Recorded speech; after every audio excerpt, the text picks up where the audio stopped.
세계적 권위자가 공개석상에서 무릎을 꿇었습니다.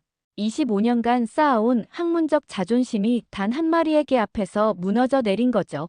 런던 대학교 발달심리학과 엘리자베스 프랭클린 교수. 그녀는 LA 학회에서 당당하게 선언했어요.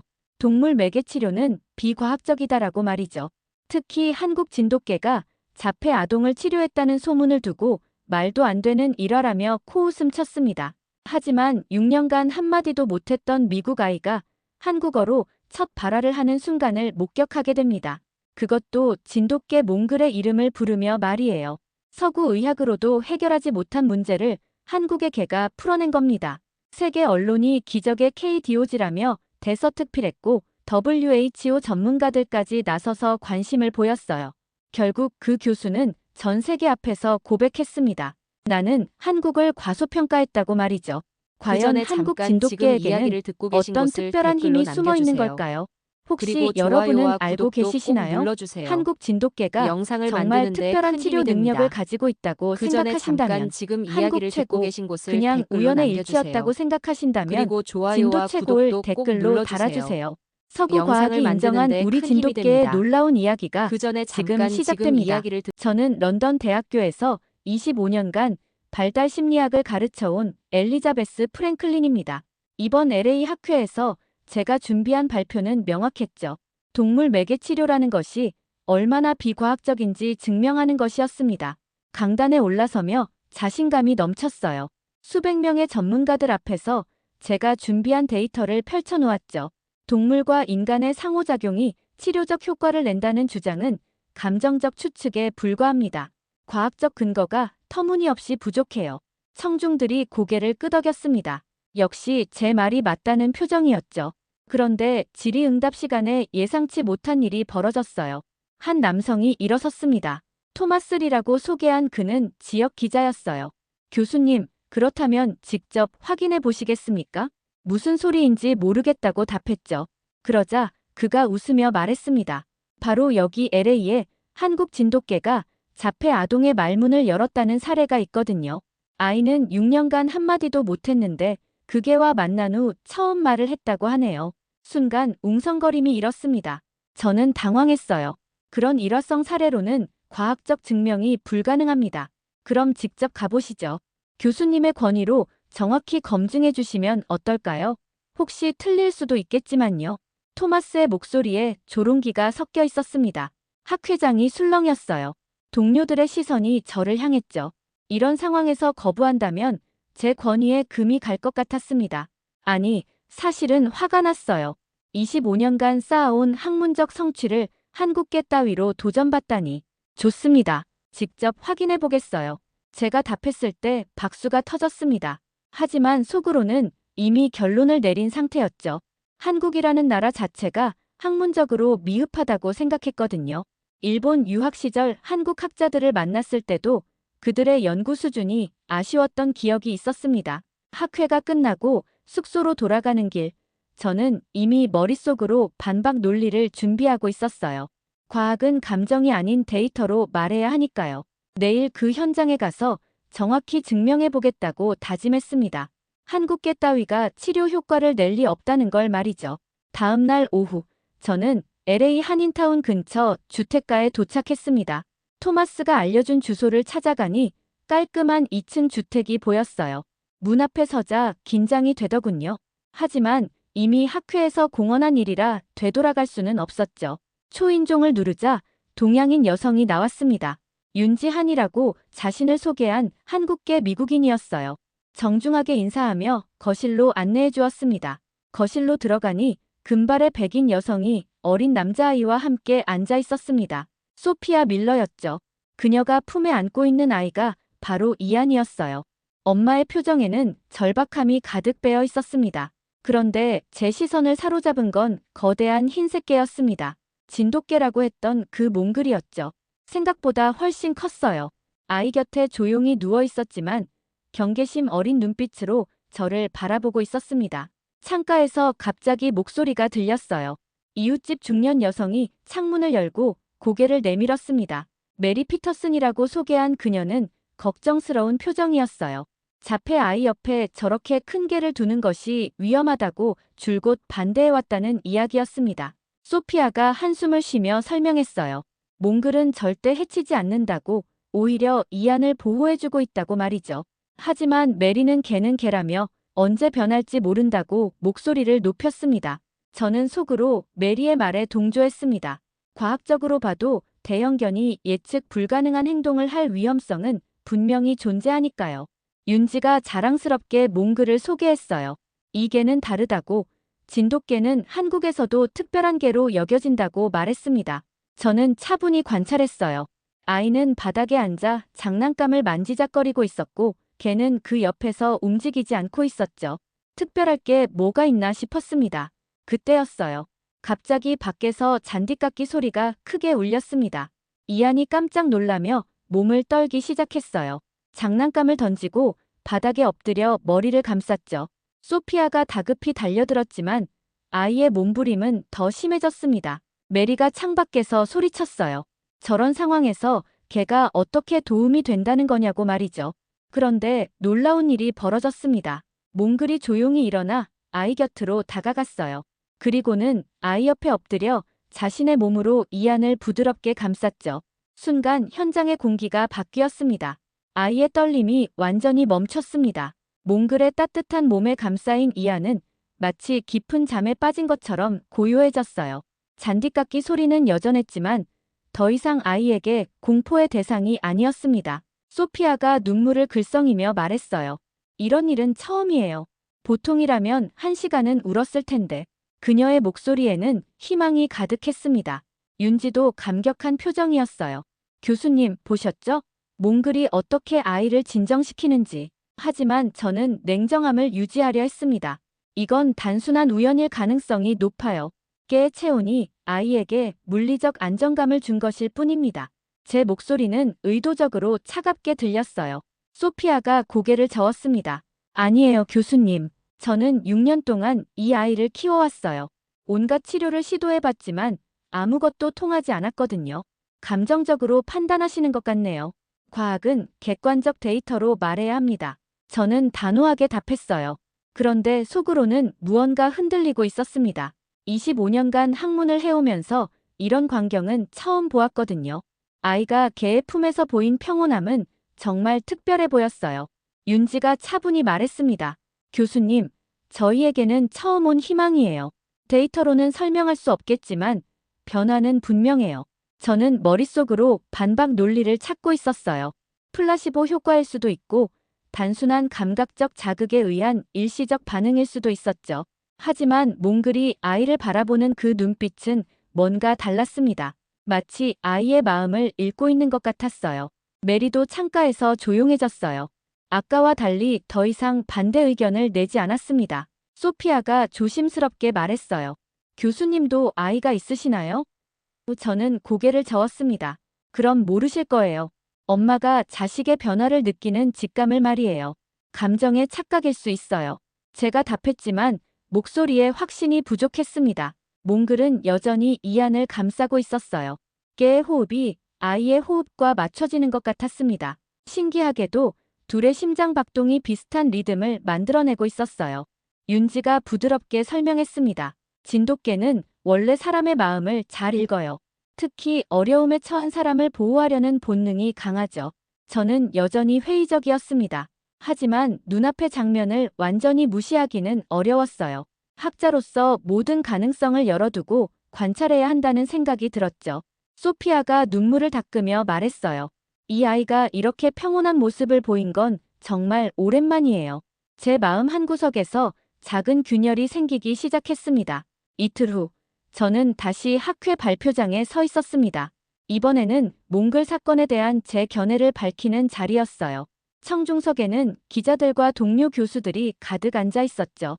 마이크를 잡고 차분하게 시작했습니다. 지난번 현장 방문 결과를 설명하며 한국계 치료라는 것이 검증되지 않은 일화에 불과하다고 단언했어요.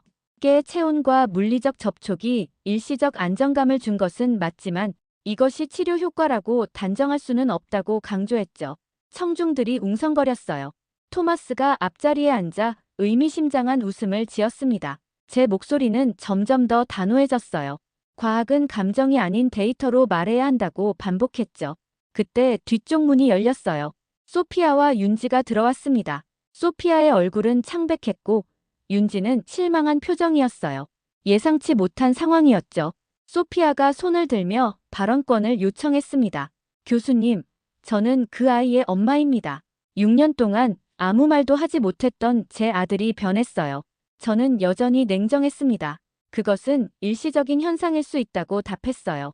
하지만 소피아의 떨리는 목소리가 마음 한구석을 건드렸죠. 윤지가 나섰습니다. 교수님, 진돗개는 단순한 개가 아니에요.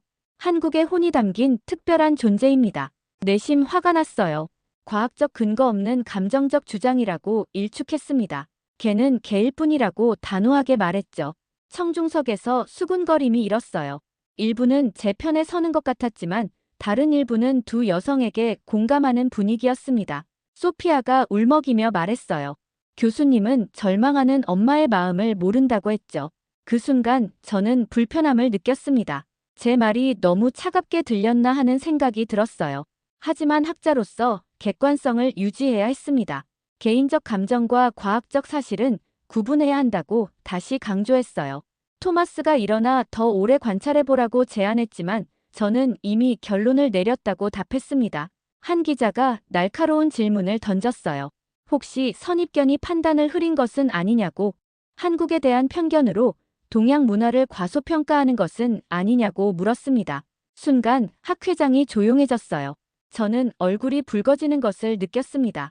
일본 유학 시절의 기억이 떠올랐어요. 그때 한국 학자들을 무시했던 제 자신이 생각났죠. 그런 편견은 없다고 답했지만 목소리에 확신이 없었어요. 윤지가 마지막으로 따끔하게 말했습니다. 한국을 제대로 알아보지도 않고 판단한다고 했어요. 발표가 끝난 후 기자들이 몰려들었습니다.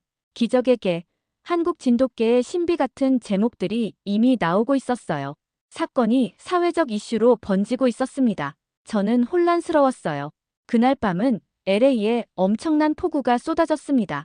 천둥이 하늘을 가르고 번개가 연달아 터졌어요.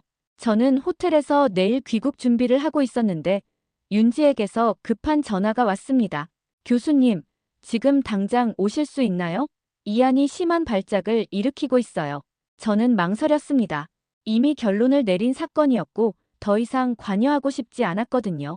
하지만 윤지의 절박한 목소리에 결국 차를 몰고 나섰어요. 집에 도착하니 상황이 심각했습니다. 이안은 거실 구석에서 몸을 웅크리고 있었고 천둥 소리가 날 때마다 비명을 질렀어요. 소피아는 아이를 달래려 했지만 소용없었습니다. 봐요. 제가 옳았잖아요.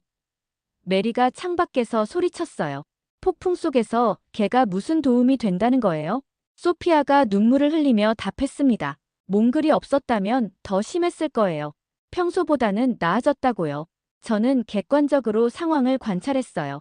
아이의 발작은 분명 심각해 보였습니다. 온몸을 떨며 바닥을 구르고 있었거든요. 몽글은 아이 주변을 맴돌며 불안해하고 있었어요. 이런 상황에서 개도 무력하네요. 제가 중얼거렸을 때였습니다. 갑자기 더 큰 천둥이 울렸어요. 이안의 비명 소리가 더욱 커졌습니다. 그런데 그때 놀라운 일이 벌어졌어요. 몽글이 천천히 아이에게 다가갔습니다. 위험해요. 메리가 외쳤습니다. 아이가 저런 상태인데 개가 가까이 가면 어떡해요. 하지만 몽글은 조심스럽게 이안 곁에 누웠어요. 그리고는 자신의 온몸으로 아이를 감쌌습니다. 마치 폭풍으로부터 아이를 보호하는 방패처럼 말이에요. 신기하게도 아이의 떨림이 조금씩 줄어들기 시작했어요. 천둥 소리는 여전했지만 몽글의 따뜻한 체온과 규칙적인 호흡이 아이를 진정시키고 있었습니다. 소피아가 믿을 수 없다는 표정으로 중얼거렸어요. 정말 신기해요. 저는 당황했습니다.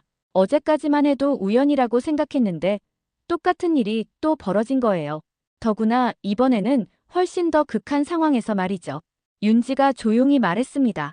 교수님, 이제 보시겠어요? 몽글은 정말 특별한 개예요. 천둥이 한 번 더 크게 울렸지만 이안은 더 이상 비명을 지르지 않았어요. 몽글의 품에서 조용히 숨을 고르고 있었습니다. 메리도 창가에서 입을 다물었어요. 더 이상 반대 의견을 내지 않았습니다. 저는 25년간의 학문적 경험으로도 설명할 수 없는 장면을 목격하고 있었어요. 과연 이것이 정말 우연일까요? 아니면 제가 놓치고 있는 무언가가 있는 걸까요? 폭풍은 계속되었지만 그 작은 거실 안에는 고요함이 찾아왔습니다. 다음 날 아침, 폭풍은 지나갔고 LA에는 맑은 햇살이 비쳤습니다. 저는 어젯밤 일로 잠을 제대로 이루지 못했어요. 계속해서 몽글이 아이를 감싸던 장면이 머릿속에 맴돌았거든요. 오전 10시쯤 윤지에게서 전화가 왔습니다. 교수님, 지금 당장 오세요. 믿을 수 없는 일이 일어났어요. 목소리에 흥분이 가득했어요. 저는 서둘러 집으로 향했습니다. 문을 열자마자 소피아가 눈물을 흘리며 저를 맞았어요.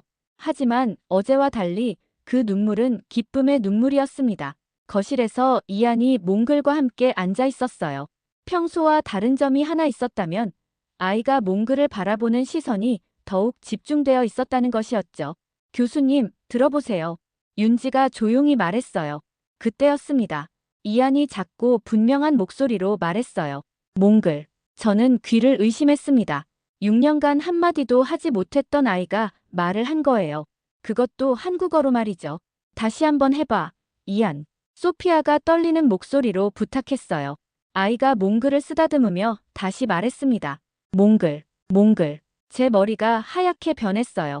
25년간 발달 심리학을 연구하면서도 이런 경우는 본 적이 없었거든요. 자폐 아동의 첫 발화가 한국어라니, 그것도 개의 이름이라니요. 소피아가 저에게 말했습니다. 교수님, 이제 믿으시겠어요? 몽글이 우리 아이에게 기적을 가져다 준 거예요. 저는 혼란스러웠습니다. 과학적으로 설명할 수 없는 일이었어요. 하지만 눈앞의 현실을 부정할 수도 없었죠. 윤지가 자랑스럽게 말했어요. 한국 진돗개의 힘을 이제 인정하시겠어요? 이것은 저는 말을 잇지 못했어요. 이안이 다시 몽글이라고 말했습니다. 이번에는 더욱 또렷했어요. 아이의 눈빛도 전과 달리 생기가 돌았습니다. 문득 일본 유학 시절이 떠올랐어요. 그때 저는 한국을 무시했습니다. 한국의 학문 수준이 미흡하다고 생각했죠. 하지만 지금 제 앞에 있는 것은 서구 의학으로도 해결하지 못한 문제를 해결한 한국의 개였어요. 제 평생의 신념이 흔들리고 있었습니다. 정말로 동물 매개 치료에 과학으로 설명할 수 없는 힘이 있는 걸까요? 특히 한국 진돗개에게는 특별한 무언가가 있는 걸까요? 소피아가 몽글을 안으며 말했어요. 이 개가 아니었다면 불가능했을 거예요. 저는 더 이상 반박할 수 없었습니다. 아이의 첫 한국어 발화는 제 학문적 권위를 완전히 무너뜨린 순간이었어요. 동시에 한국이라는 나라와 그들의 문화를 다시 보게 만든 순간이기도 했죠. 내 평생의 학문을 뒤엎는 순간인가? 저는 속으로 중얼거렸어요. 이안이 세 번째로 몽글이라고 불렀을 때 저는 완전히 항복했습니다. 이안의 첫 발화 소식은 순식간에 퍼져나갔습니다. 토마스가 쓴 기사 한국 진돗개, 자폐 아동에게 기적을 가져다가 지역 신문 일면을 장식했어요. SNS에서도 몽글 스토리가 화제가 되었습니다. 며칠 후 저는 다시 학회장에 서 있었어요.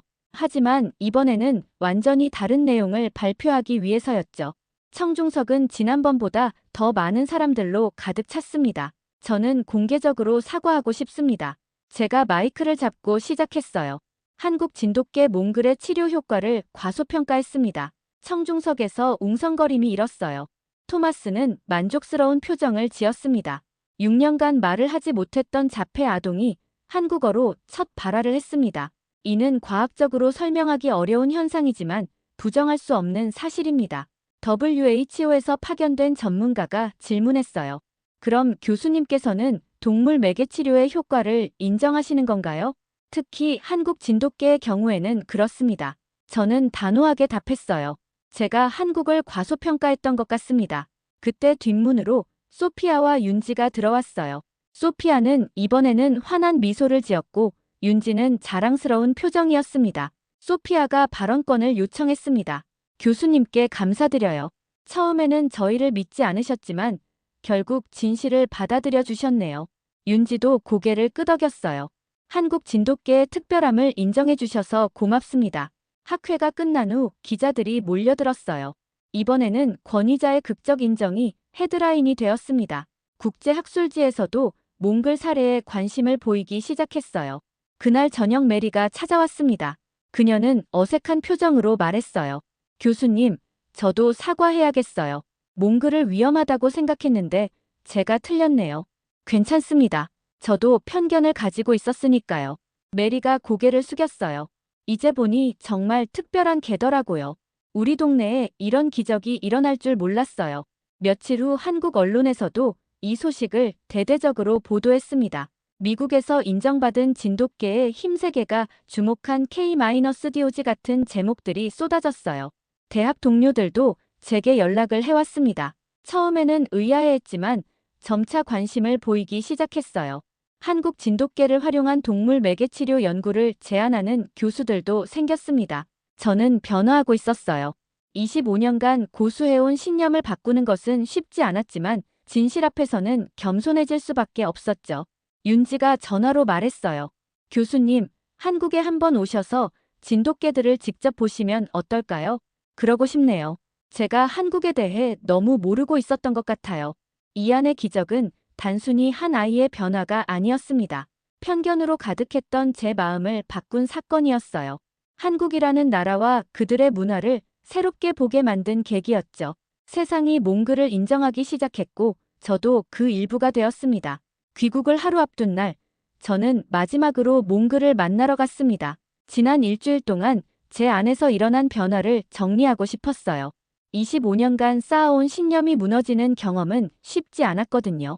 집에 도착하니 이안이 마당에서 몽글과 함께 놀고 있었습니다. 아이는 이제 몽글뿐만 아니라 좋아라는 말도 할 수 있게 되었어요. 물론 아직 한국어였지만 말이죠. 교수님. 소피아가 반갑게 맞아주었어요. 이안이 많이 달라졌어요. 어제는 처음으로 제 눈을 똑바로 쳐다보기도 했거든요. 저는 감격했습니다. 자폐 아동이 아이 컨택을 한다는 것은 엄청난 발전이었거든요. 지난번 제가 과학적 근거가 없다고 단정했던 것이 얼마나 성급한 판단이었는지 깨달았어요. 윤지가 차를 대접하며 말했어요. 교수님, 처음에는 저희를 의심하셨죠? 죄송합니다. 한국에 대한 편견이 있었던 것 같아요. 저는 솔직하게 인정했습니다. 괜찮아요. 오히려 교수님 같은 권위자가 인정해 주셔서 더 의미가 있어요. 이안이 몽글 등에 손을 올리며 몽글, 고마워라고 말했어요. 발음은 어눌했지만 분명한 감정이 담겨 있었습니다. 저는 그 순간 깨달았어요. 학문이 정말 중요한 건지 아니면 눈앞의 변화가 더 소중한 건지 말이죠. 데이터와 이론으로는 설명할 수 없는 무언가가 분명히 존재했습니다. 윤지 씨, 정말 궁금한 게 있어요. 진돗개가 다른 개와 뭐가 다른 건가요? 윤지가 미소를 지으며 답했어요. 한국 사람들은 진돗개를 단순한 애완동물로 보지 않아요. 가족의 일원이자 마음을 나누는 동반자로 여기죠.